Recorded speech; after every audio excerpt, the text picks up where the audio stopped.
I stared at the evidence before me, refusing to let shock paralyze me into inaction.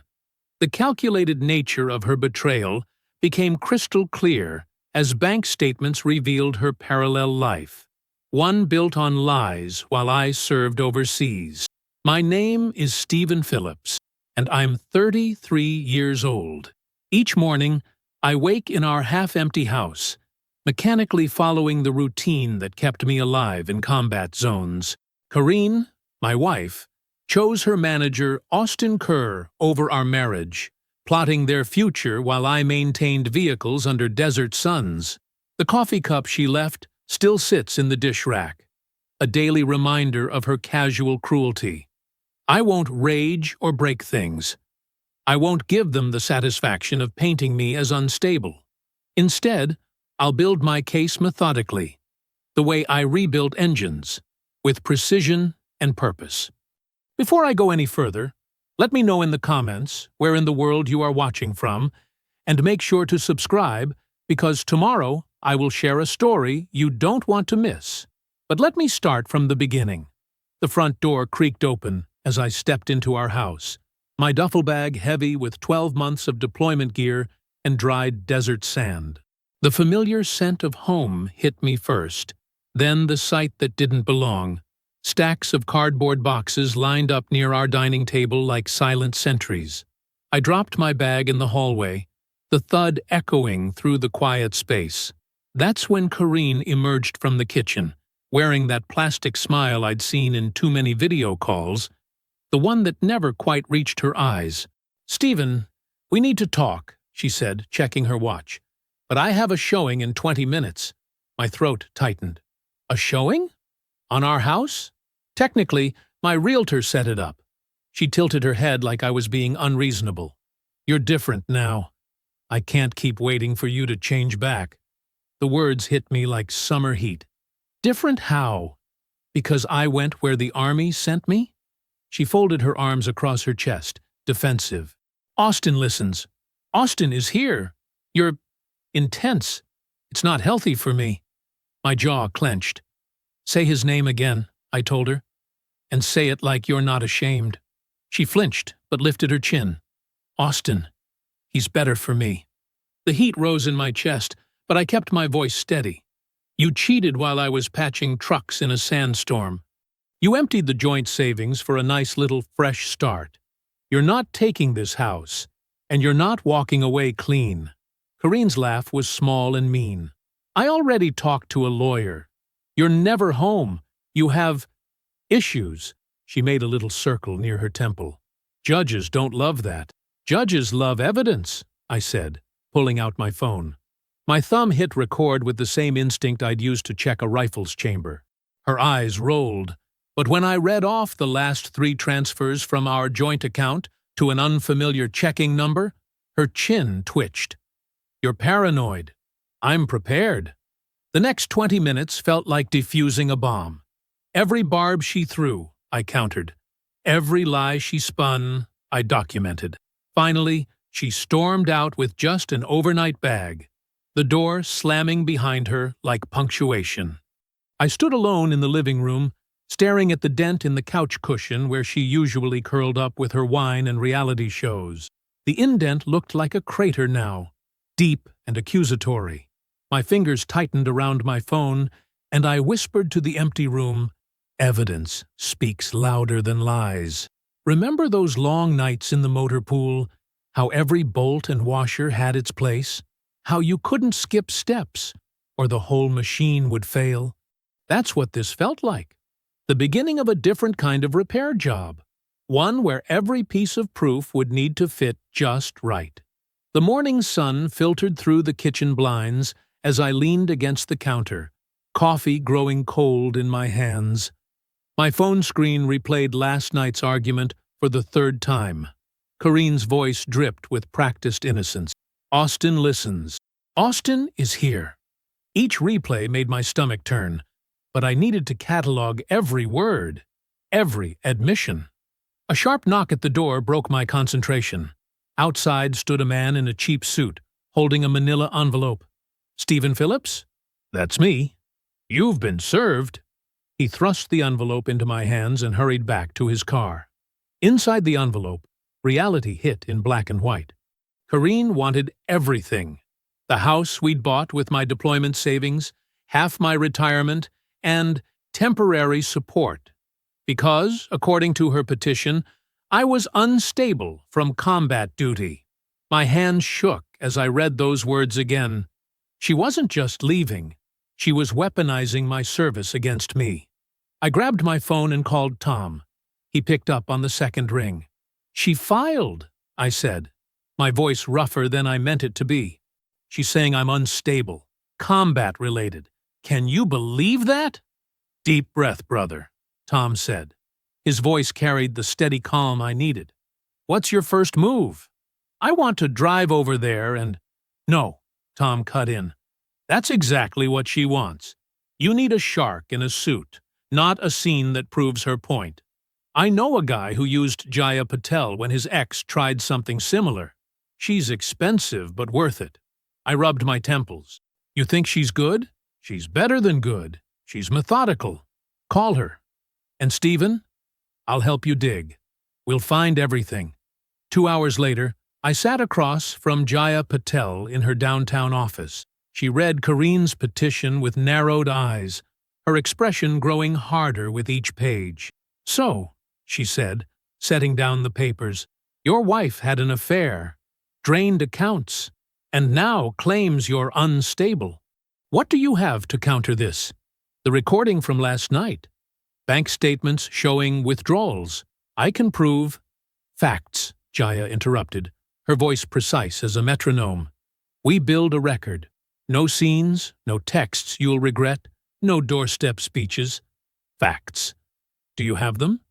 "I will," I told her. That evening, I spread bank statements across my desk like battlefield maps. Yellow highlighter marked every suspicious withdrawal.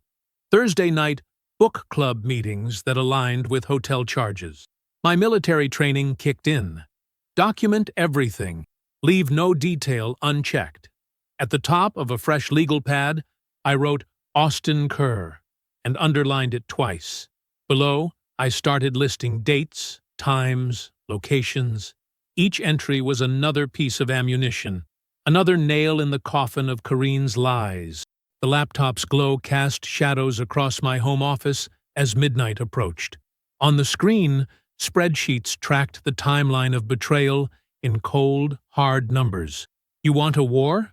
I whispered, adding another date to my growing list. "Let's have one." The next few days blurred into a rhythm of receipts and revelations. I'd wake up early, power through my shift at the garage, then come home to spread financial statements across the dining room table, like I was piecing together a puzzle made of betrayal. The credit card statements told their own story. Every Thursday night, like clockwork, there were charges from the Riverside Hotel downtown. Not exactly discreet. Same place, same time, while Karine was supposedly working late. The pattern was so obvious it made my jaw clench. I called Tom on my lunch break, needing confirmation about something that had been nagging at me. "Hey, what do you know about Austin Kerr?" I asked, keeping my voice steady. Tom's sigh crackled through the phone. "He's her direct manager at Parker & Reed. There have been rumors. People noticed them getting pretty close at the holiday party last December." December.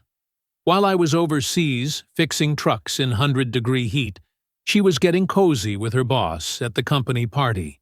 The timeline clicked into place like a round chambering. "Need some help matching dates?" Tom offered. "I'm free tonight." That evening, Tom brought pizza and his laptop. We created a spreadsheet, cross-referencing hotel charges with Karine's late meetings and suspicious cash withdrawals. Tom's fingers flew over the keyboard while I read out dates. "Here's another one," I said, pointing to a charge. "Thursday, March 15th. Riverside Hotel, plus room service." Tom nodded grimly. "Same night she told you she had that big presentation to prepare for."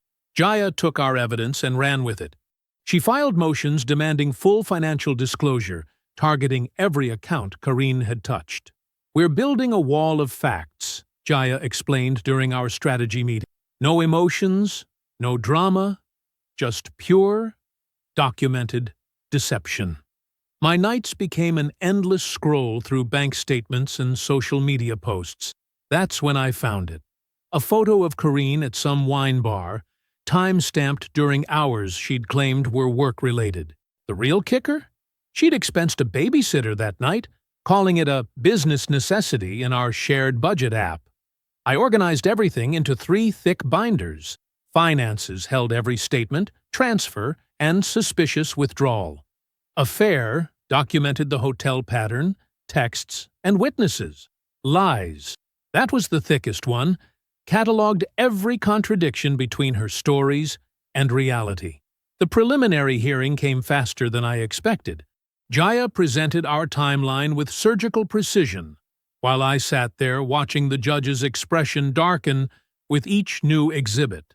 Given the evidence presented, the judge announced, temporary exclusive use of the marital home is granted to Mr. Phillips.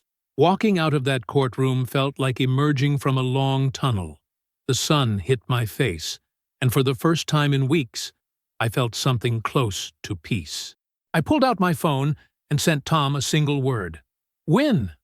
That moment of victory lasted exactly as long as it took me to walk home and spot a new legal envelope waiting on my porch.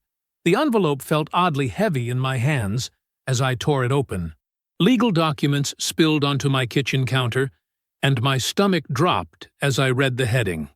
Emergency Restraining Order. My coffee went cold beside me as I absorbed each word, each lie crafted to paint me as some kind of monster. According to Karine's sworn statement, I had grabbed her arm during an argument, leaving bruises that she'd photographed.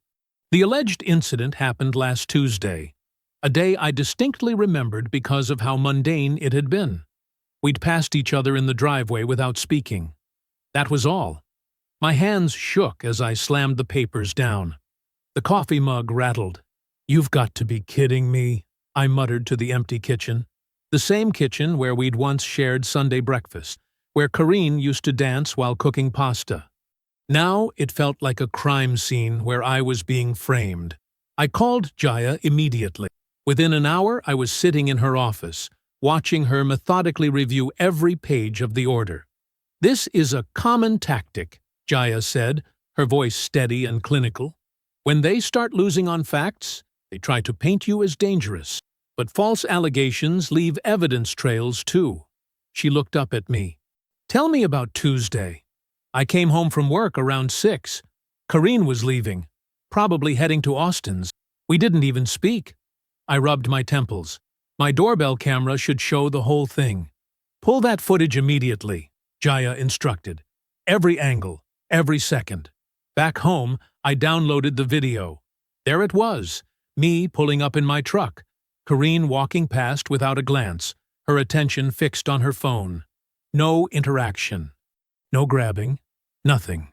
Tom came over to review the footage with me. He watched it twice before snapping his fingers. "Wait, the Shell station on Cooper Street. Their security cameras point toward your driveway. Remember when they caught that package thief last month? You think they still have Tuesday's footage?" "Worth asking." Tom grabbed his keys. "Let's go." The gas station manager, an older guy named Mike, remembered Tom from his regular coffee runs. After some friendly chat about local sports, Tom explained our situation. Mike disappeared into his office and emerged with a flash drive. "I can only give you the raw footage," he said, "but it's clear as day."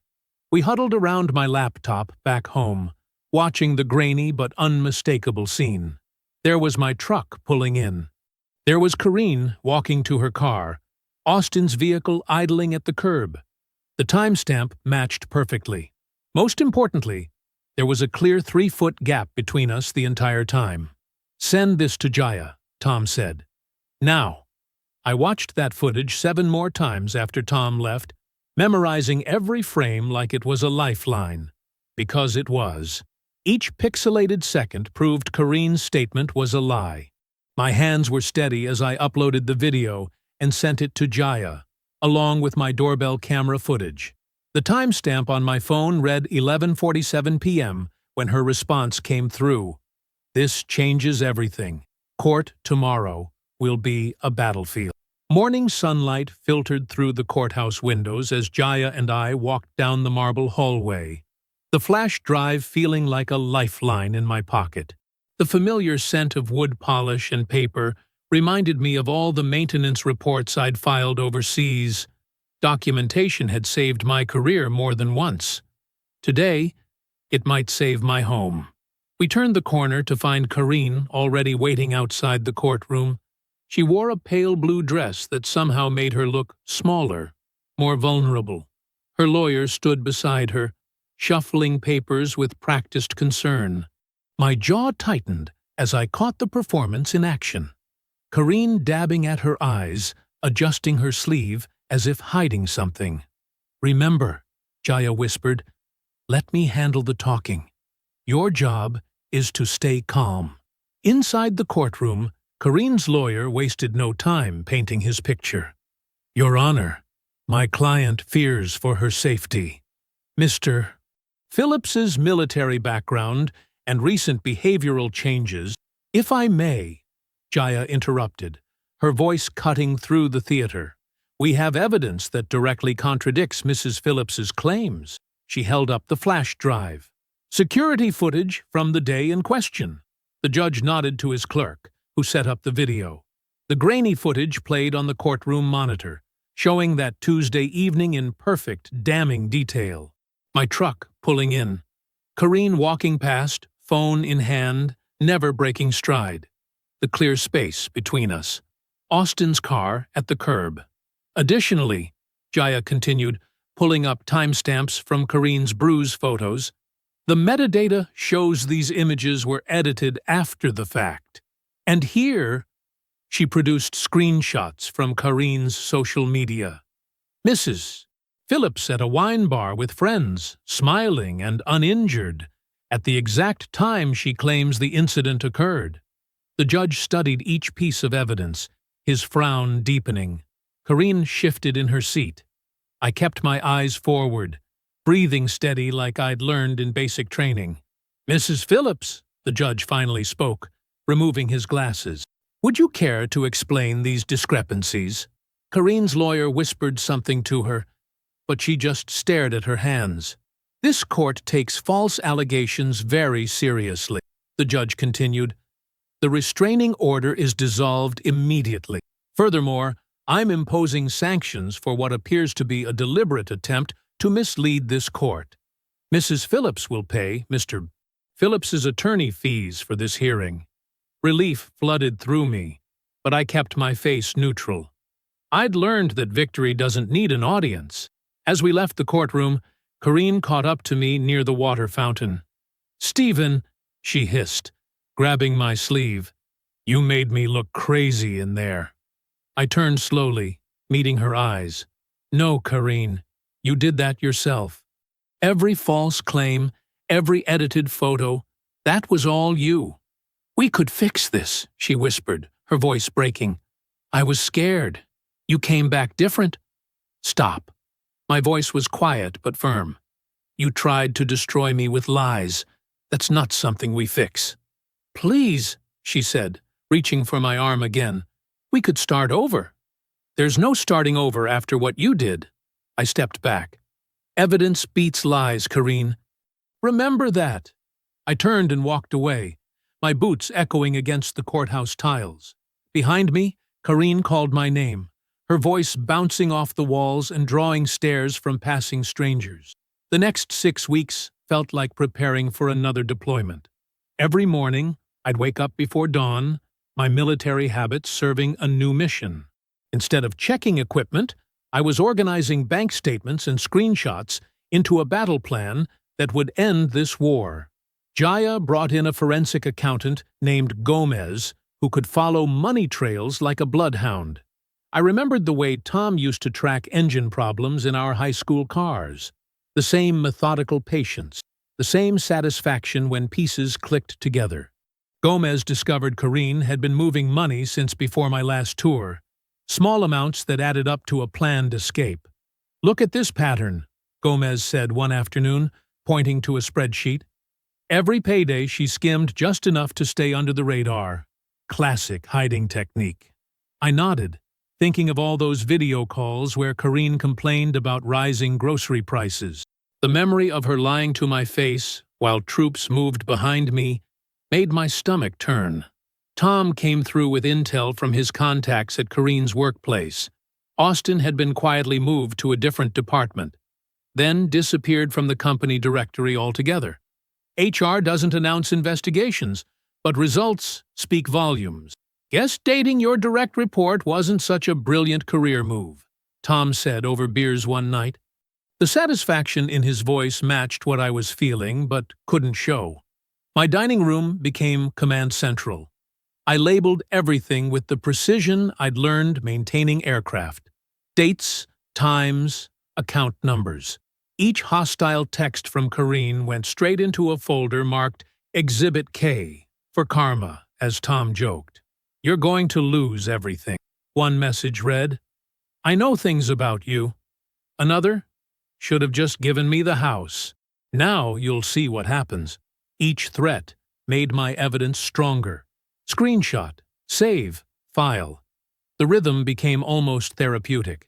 Your wife's getting desperate, Jaya observed during our weekly check-in. She's realizing her leverage is gone. I thought about Karine's face in court when the restraining order backfired. People show their true colors when they're cornered. The forensic report landed like a bomb on my kitchen counter one Tuesday morning. Gomez had traced over $40,000 moved to accounts I'd never known existed. Each transfer had Karine's digital fingerprints, timestamps matching nights she claimed to be working late. That evening, my phone lit up with Jaya's call. I answered while staring at the wall of evidence I'd built, post-its and timelines covering the dining room like tactical maps. Final hearings scheduled, she said. Next Thursday at 9, Judge Anderson's courtroom. I hung up and ran my hand across the dining table, the one I'd bought after my first tour, where Karine and I used to share coffee and plans for the future. Now it held stacks of proof that she'd been planning to destroy me while I was dodging mortars overseas. My fingers gripped the edge of the table, knuckles white with purpose. Tomorrow, I muttered. Everything changes. I didn't sleep much that night, but it wasn't anxiety keeping me up. It was anticipation. In the military, we had a saying, prepare for war, hope for peace. But sometimes, justice only comes through battle. And I was ready for this one. The courthouse smelled like old paper and desperation. I sat next to Jaya in Courtroom 3, watching her arrange our evidence binder with military precision. Each tab was color-coded, every exhibit numbered. The familiar weight of my service coins pressed against my thigh through my pocket, a reminder of the discipline that had brought me here. Ready? Jaya asked, her voice low and steady. I nodded, straightening my tie. The door creaked, and Karine walked in with her attorney, Mr. Brooks. She wore a cream-colored blouse that made her look washed out, her face tight with tension. Our eyes met for a brief moment before she looked away, settling into her chair like it might shield her from what was coming. Judge Anderson entered, and we all rose. The familiar all rise took me back to formations, standing at attention while commands rolled out. But this wasn't the army. This was the battlefield Karine had chosen. Your Honor, Jaya began, her hand resting on our binder. The evidence before you tells a clear story of calculated deception and financial misconduct. I watched as she laid out our case with surgical precision. Each point landed like artillery fire. Mr. Brooks shifted uncomfortably, shuffling papers without purpose. When the judge asked him to explain the discrepancies in Karine's financial declarations, he stammered through non-answers. Ms. Phillips, Judge Anderson said, removing his glasses to look directly at Karine. This court takes a dim view of parties who attempt to manipulate the process through deception. Karine's chin quivered. I remembered that same expression from when she'd deny spending too much at the mall. The difference was, this time, her lies had consequences. Having reviewed all evidence, the judge continued, this court grants the petition for dissolution. Mr. Phillips shall retain the marital home and his full retirement benefits. Ms. Phillips will repay all diverted funds, with interest, within 90 days. The gavel crack echoed like a rifle shot. Final. Decisive. Over. I stood, shook Jaya's hand, and headed for the door. The corridor seemed longer than usual, fluorescent lights humming overhead. I just wanted coffee from the vending machine and some quiet to process it all. Stephen! Karine's voice, soft and desperate, stopped me near the ancient coffee machine. Please, I never meant for it to go this far. I turned slowly, keeping my voice level. It went exactly as far as you pushed it. You left when I came home, tried to bleed me dry, and put a bruise on your story when you couldn't put one on me. Actions have receipts. So do endings. Her eyes went wide, searching my face for any crack in my resolve. Finding none, she whispered my name again, but I was already walking away. The sound of my boots on the tile floor drowned out whatever else she might have said. The morning sun hit the driveway like a spotlight, making me squint as I watched the white moving van lumber up to my house. My house. The court order made that crystal clear last week, but seeing Karine pull up in her Honda behind the van still made my jaw tighten. Tom stood beside me, arms crossed, a silent guardian who'd taken the morning off work just to be here. You good? He asked quietly. Yeah. I shifted my weight, feeling the familiar weight of my phone in my pocket, ready to record if needed. Just want this done. Karine emerged from her car wearing yoga pants and an oversized sweater, her hair pulled back in a messy bun. She looked smaller somehow, less polished than the woman who'd tried to convince a judge I was unstable. Two movers followed her lead, waiting for direction. Most of it's in the garage, I called out, keeping my voice neutral. Boxes are labeled. She nodded without meeting my eyes, leading the movers through the side door. Tom and I stayed put, watching as they began the steady stream of cardboard memories from garage to van. Each box represented another piece of our shared life being carved away. Kitchen stuff, books, old photo albums she'd never bothered to fill. Remember when we painted that garage? Tom asked, breaking the silence. Labor Day weekend. Must have been 4 years ago. I remembered.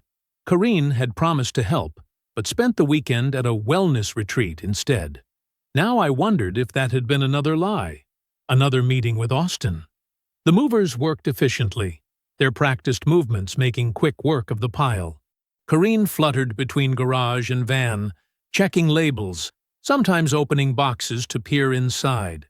Finally, she appeared with the last load, a box of mismatched coffee mugs we'd collected over the years.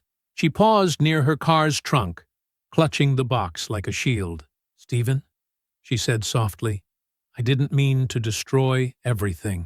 The familiar burn of anger rose in my chest, but I kept my voice steady.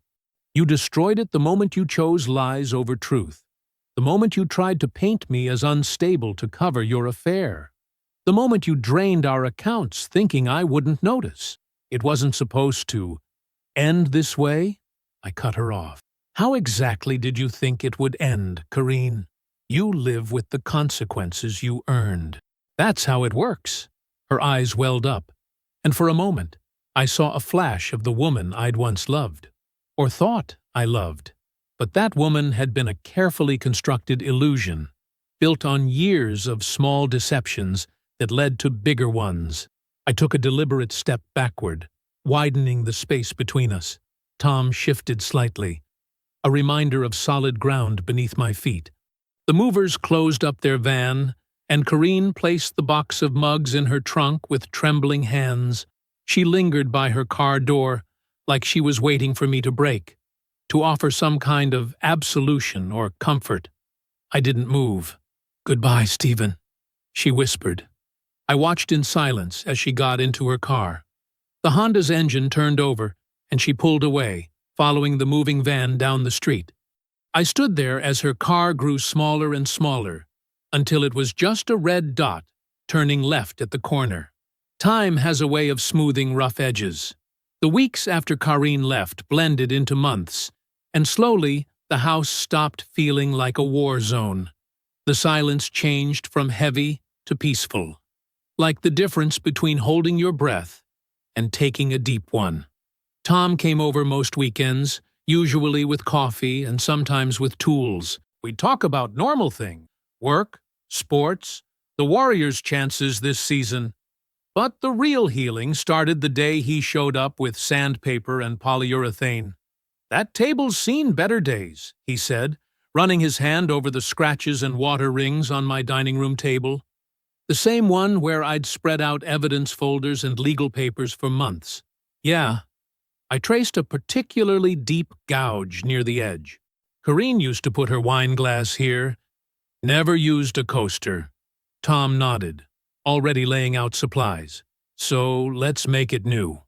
We spent that Saturday stripping away years of damage. The repetitive motion of sanding was almost meditative. Back and forth, steady pressure, watching the old finish disappear. Tom worked opposite me, our movements in sync like we were back in high school shop class. "Hold up," Tom said when we were almost done. He pointed to a deep burnished streak across the grain. "Want to leave that one?" I studied it for a moment. The mark wasn't ugly, just different, darker than the rest, running straight and true through the wood. "Yeah," I decided. "Some scars you keep." We sealed it under 3 coats of polyurethane, protecting both the smooth surface and that single streak of history. Now, when I run my fingers over it, I feel strength instead of damage. The house changed too. I moved furniture, painted walls, made it mine instead of ours. Through Tom's sister, I heard bits about Karine's new life. A 2-bedroom apartment with some roommate, working night shifts at a place across town. Her shiny BMW got repossessed. Now she drives something older, more honest. Austin vanished from her social media, then from her life entirely. HR decisions don't make headlines, but consequences work just fine in silence. I'm not hiding at home polishing furniture and counting regrets. Tom drags me out sometimes. Basketball games, local bars, places where conversations can breathe. I've met new people, learned to laugh again. I'm careful not to rush, but I'm not building walls either. Last Friday, I stood in my backyard watching the sunset paint the sky in shades of orange and purple. The air was cooling, carrying the scent of my neighbor's grilling and fresh-cut grass. My phone buzzed, probably Tom asking about tomorrow's plans, but I let it wait.